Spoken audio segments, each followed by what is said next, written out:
On a cold morning, October 21st, 1861, an officer in the Union Army named Major Henry Livermore Abbott led the 20th Massachusetts Infantry Regiment through another hopeless assault against a superior enemy force up an isolated hill at the tip of northern Virginia at what would become known as the Battle of Bluff. Like so many battles at the beginning of the war, the Union game plan was ill-conceived. However, ignorant you might be of the art of warfare, you probably know it's a bad idea to fight uphill at the edge of a cliff against a well-entrenched enemy force, at the edge of a river, without access to either reinforcements or a route of escape. So, of course, this is exactly what the Union Army found a way to do. In the words of historian Lewis Menand, Union Colonel Edward Baker chose a steep and rocky cliff about 100 feet high on the Virginia shore, Ball's Bluff, for his assault. In selecting a cliff for his route of entry, Butler evidently had not stopped to figure out how, in the event of a retreat, everyone would get safely back down it. He also was unaware that a substantial Confederate force was waiting for him in the woods just beyond the top of the bluff. In Baker's defense, he had no business leading anyone into battle. He was a lawyer and politician, a friend of Abraham Lincoln, owing his post more to cronism than qualification. He was also shot through the head shortly after the battle began, but this kind of amateurism was common in the Union Army in those days, and unfortunately, so was the carnage that resulted from it. One of the earliest historians on the Civil War bluntly recounted the inevitable end of the Battle of Ball's Bluff. Only a handful of men continued to offer any resistance at the top of the acclivity, which their comrades were descending in great haste. A final charge of the 8th Virginia, under the command of Colonel Nathan Evans, one of the Confederate heroes of Bull Run, drove them, in turn, into that abyss where further struggle was impossible. One of the cannons, which was flung from the summit of the cliff, rolled down to the water's edge and was broken in pieces. The Confederates had nothing to do but to complete their victory by firing upon opponents who were no longer able to retaliate. The crowd of fugitives clung to the brushwood which covered the acclivities of Ball's Bluff, and finding no shelter, sought their last chance of safety in the only boat which remained moored to the shore. The other two, which were filled with wounded men, were already far off and being overloaded, as is always the case under such circumstances, soon sank with all those who were congratulating themselves upon having been able to get on board. A large number of officers and soldiers threw themselves into the river to cross by swimming. Most of these drowned, and a few were killed by the balls of the enemy, who pursued them without mercy. At last darkness came to put an end to the scene of horror. In that small handful of men offering resistance, at the top of the cliff, Henry Abbott stood above his men in order to direct their fire from prone positions in the tall grass. Somehow, as his men died one by one, or were bayoneted, or shot back into the river, Abbott survived. Most of the men under his command were university students, or academics, who had joined the war for idealistic reasons to save the Union and destroy the so-called peculiar institution of slavery. Almost all of these men were better suited for the classroom, or the boardroom, or the courtroom, really anywhere but battlefields of hand-to-hand combat, glorified street fights where men bayoneted and shot each other to pieces at the distance of a few feet for hours on end. So the 20th Massachusetts was known more commonly as the Harvard Regiment, and Abbott himself enrolled at Harvard University at the age of 14. When he graduated at 18 in 1860, he entered his father's law firm, which is where the war found him when the Confederacy fired on Fort Sumter in April of the following year. While his brothers rushed off to enlist, Abbott was reluctant to go. Writing to his father in May of 1861, he said simply, "My tastes are not warlike, like Ned and Fletcher's, but literary and domestic." But he went anyway, refusing to let his brothers fight without him. And on October 21st, he led his group of intrepid academics on the fool's errand of Ball's Bluff, where so many brilliant young men would be shot to death while drowning at the edge of a cliff. Over the next 3 years of unthinkably vicious combat, Abbott risked his life at the front of his regiment time and again, at the battles of Fair Oaks, Glendale, and Malvern Hill, and also at Fredericksburg and 2nd Fredericksburg, and then at Gettysburg and Bristow Station. Confederate sharpshooters were already looking for officers, and Abbott was always happy to give them one, walking out ahead of his men or standing to direct their fire while they knelt or lay prone in order to protect the killing power of the 20th Massachusetts.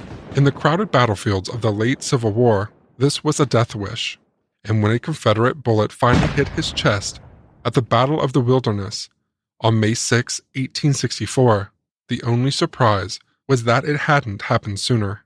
To truly appreciate the recklessness of Abbott's behavior, it helps to have a sense of the nature of Civil War combat.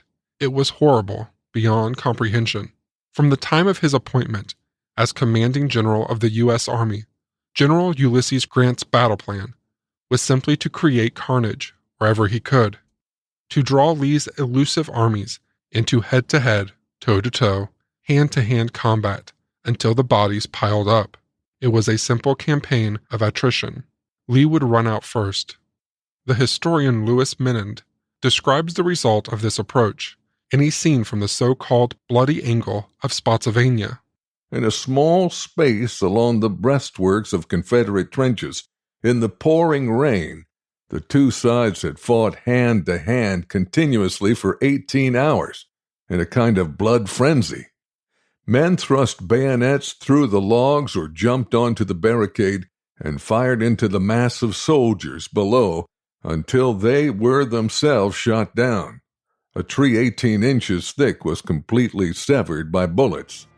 In that space, measuring only 12 by 15 feet, more than 150 bodies stacked up under Grant's relentless attack. That's the size of a small bedroom, containing 150 victims. A literal hill of casualties for each successive wave of attackers to climb and die on. Even in a campaign so full of heroism as this, Abbott distinguished himself, and by the time he died in a field hospital in Virginia on the afternoon of May 6, 1864, at the ripe old age of 22, he was a legendary figure adored by his peers. Other soldiers wrote letters about him, poems about him, and marked his death as a turning point in their own lives. The future Supreme Court Justice Oliver Wendell Holmes, a legend in his own right, had been a close friend of Abbott and remembered him in this famous 1884 Memorial Day speech. Read out. You may be sure that we won't do anything of the kind, having decidedly too much reverence for the Constitution. And he hated the Union generals he was willing to die for, as Menand puts it. Abbott frequently denounced the superiors whose orders he executed in such exemplary fashion as butchers and dunces. I firmly believe that the men who ordered the crossing of the river are responsible to God for murder, he wrote to his sister after Fredericksburg. But the less he respected the cause for which he risked his life, the more valiantly he acted. Whatever Abbott thought or felt, he lived virtuously, and he sacrificed everything for a cause that was profoundly good. And the longer you live, the more you realize how singularly important that is. Our political views are worth so much less than our actions, and our feelings are worth so much less than our lives. Abbott had the wrong ideas, the wrong politics, and his heart was in the wrong place. He violated his own conscience and his personal truth to die for a cause he didn't fully believe in. But, as Justice Holmes and the rest of the 20th Massachusetts Volunteer saw it, this conflict in Abbott only exposed the profound selflessness of his sacrifice. He fought for his friends and for a cause infinitely greater than his self-actualization. Modern society has convinced us The most important thing about us is the way we feel, both about ourselves and the world outside. We really believe that our beliefs are more important than our actual impact on the world around us. We think our vocabularies, slogans, and sympathetic gestures, our Facebook posts, matter more than the change we actually create in the world. We're constantly defining ourselves and judging each other by the kind of people we say we are. Personally, I'm more inspired by Henry Abbott than 100 Instagram activists from the present day, people who have the right vocabularies, the right ideas, but whose main contribution to society is often talking about what they talk about when they talk about change. By and large, these people produce nothing. They sacrifice nothing. They build nothing. Apart from audiences that produce revenue and make them rich, they hold the right signs, shout the right slogans, join the right mobs in the right marches, and then they go home to comfort and to grumble and write strongly worded social media posts. But to what end? As often as not, to the validation of their fragile, self-seeking inner words. People like Henry Abbott give everything, without a single tweet to show for it. Sometimes they do so much with the wrong ideas, the wrong politics, the wrong vocabularies, but they do it, and that's more than what can be said for most of us today. Whatever else Abbott was, he was a literal soldier of righteousness and decidedly not deep in his feelings. Abbott is the kind of hero we no longer know what to do with. He was a rampaging badass on the most savage battlefields of the modern era. He was braver than you, better than you, and a bit of a racist. The case of Henry D. Abbott haunts me lately. It should probably haunt you too. Sitting with Henry Abbott this morning, feeling humbled, I'm reminded that life really is a bottom-line business. My politics don't matter. My feelings don't matter. What I believe doesn't matter. None of it matters until I actually do something about it. All my ethical ideas and my passion for justice are just a self-satisfying head game until I reach out into the world and make it better in some concrete way.